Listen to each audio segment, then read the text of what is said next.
अस्सलाम वालेकुम। आज हम बनाने जा रहे हैं एक ज़बरदस्त नरम फ्रूट केक। और सबसे खास बात ये कि बनेगा भी बगैर ओवन के, बस एक सादा सी कढ़ाई या पतीली और हमारा बेकरी जैसा केक तैयार। सबसे पहले जो है वो हमने 4 अंडे लिए हैं। एक एक करके हम तमाम अंडों को तोड़ के बाउल में डालेंगे। वैसे ये बहुत ही कम बजट रेसिपी है। अमूमन इसमें जो भी चीजें डलती हैं वो घर में मौजूद होती हैं, इसलिए आप लोग इसे घर पर जरूर ट्राई कीजिएगा। बहुत ही मजे की रेसिपी है। हमने इसमें 1 कप चीनी भी शामिल कर दी थी। अब हम इन दोनों चीज़ों को अच्छे से मिक्स करेंगे ताकि ये एक जान हो जाए। अब मक्खन को हम नरम करेंगे। मक्खन के जो है वो हमने 2 पीस लिए हैं, यानी कि 2 इसकी टिक्कियाँ ली हैं।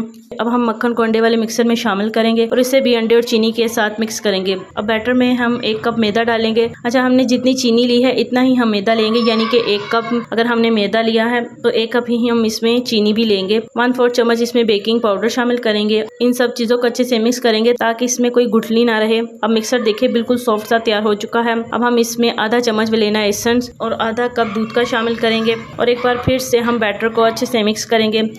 अब देखिए तमाम चीज़ें जो हैं वो इसमें जा चुकी है। अब बिल्कुल आखिर में हम इसमें बारीक कटे हुए बादाम शामिल करेंगे और आखिरी बार इसे अच्छे से मिक्स करेंगे।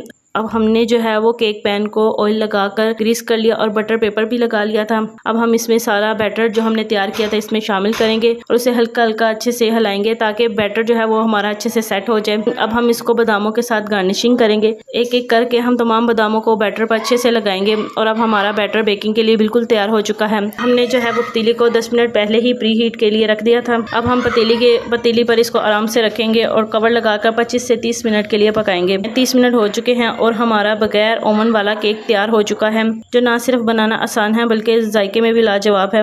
अब हम केक को काट कर आपको दिखाएंगे कि ये अंदर तक अच्छे से पक चुका है और कितना सॉफ्ट है, जरा सा भी हार्ड नहीं हुआ। अगर आपको मेरी आज की रेसिपी पसंद आई तो चैनल को सब्सक्राइब करें, वीडियो को लाइक शेयर करें और कमेंट बॉक्स में ज़रूर बताएं कि अगली बार आप कौन सी मीठी रेसिपी देखना चाहेंगे।